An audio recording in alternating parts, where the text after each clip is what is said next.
Hi అండి, అందరికీ నమస్కారం. వెల్కమ్ బ్యాక్ టు వంటల పల్లకి. ఈరోజు వీడియోలో బంగాళదుంప ఫ్రై ముద్దగా కాకుండా ముక్కలా విడివిడిగా వచ్చేలా క్రిస్పీగా టేస్టీగా ఉండేలా ఎలా చేయాలో చేసి చూపిస్తాను. దీనికోసం మనం ఒక నాన్ స్టిక్ పాన్ తీసుకోవాలండి. ఇప్పుడు స్టవ్ ఆన్ చేసుకుని కడాయి పెట్టుకుని ఆయిల్ వేసుకోవాలి. ఈ ఫ్రైకి కొంచెం ఆయిల్ ఎక్కువ పడుతుంది కాబట్టి ఒక 5 టీ స్పూన్స్ ఆయిల్ వేసుకోండి.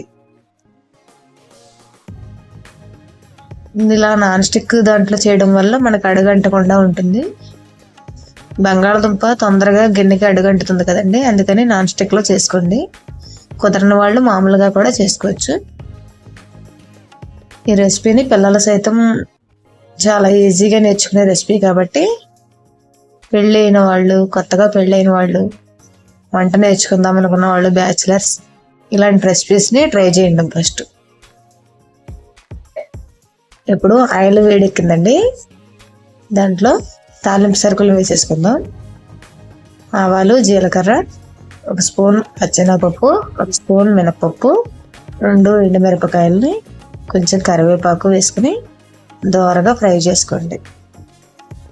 ఇది సిమ్లో ఉంచుకుని ఫ్రై చేసుకోవాలండి. తాలింపు అనేది అస్సలు మాడకూడదు. ఇప్పుడు దీంట్లోనే చిటికెడు పసుపు వేసేసుకుందాం. పసుపు వేయడం వల్ల మనకి బంగాళదుంప ముక్కలు అడుగంటకుండా ఉంటుందండి.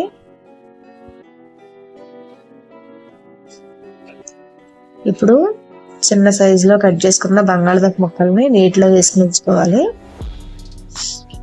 ఇప్పుడు ఆ బంగాళదుంప ముక్కలు నీళ్లు లేకుండా వాడేసుకుని ఈ పాన్లో వేసేసుకుందాం.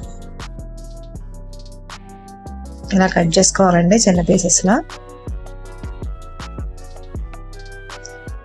ఇప్పుడు ప్రతి 5 నిమిషాలకు ఒకసారి కదుపుతూ ఉండాలి, లేకపోతే నాన్ స్టిక్లో అయినా సరే అడుగంటుతుంది. మూత పెట్టకుండా ఇలా కదుపుకుంటూ ఉండండి.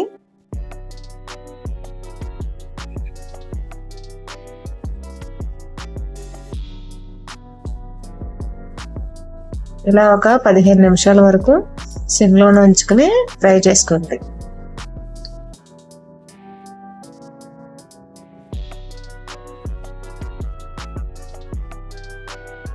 ఇంకా బాగా వేగాలండి.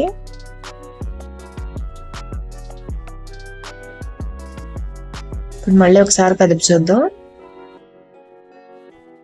చూసారు కదా, కొద్దిగా అడుగంటుతున్నట్టు అనిపిస్తుంది. ఇప్పుడు మనం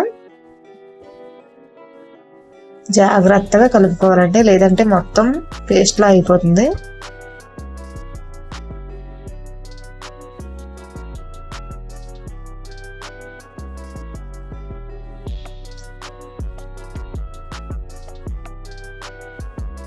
ఇప్పుడు సగం మగ్గిన తర్వాత 1 స్పూన్ అల్లం వెల్లుల్లి పేస్ట్ని కూడా వేసుకుని ఫ్రై చేయనివ్వాలి. ఒకసారి బాగా కలుపుకుందాం. ఇప్పుడు పూర్తిగా మగ్గిందండి.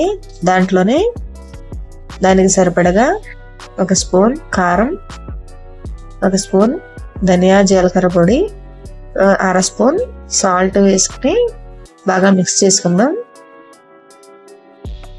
ఈ కారం ఉప్పులు కూడా మనకి ముక్క బాగా ఫ్రై అయిపోయింది అని చూసుకుని టెస్ట్ చేసుకున్న తర్వాతే మనం ఈ ఉప్పు కారాలు వేసుకోవాలండి. ఒకసారి బాగా మిక్స్ చేసుకుని సాల్ట్ సరిపోయిందో చూసుకోండి ఈ స్టేజ్లోనే. అంతేనండి, చాలా సింపుల్గా టేస్టీగా క్రిస్పీగా ఉండే బంగాళదుంప ఫ్రై చూసారు కదా. ఈ ఒక ముక్కగా అంటుకోకుండా ఎంత బాగా వచ్చిందో. మీరు కూడా ఒకసారి ట్రై చేయండి. ఎలా వచ్చిందనేది నా కామెంట్స్లో చెప్పండి.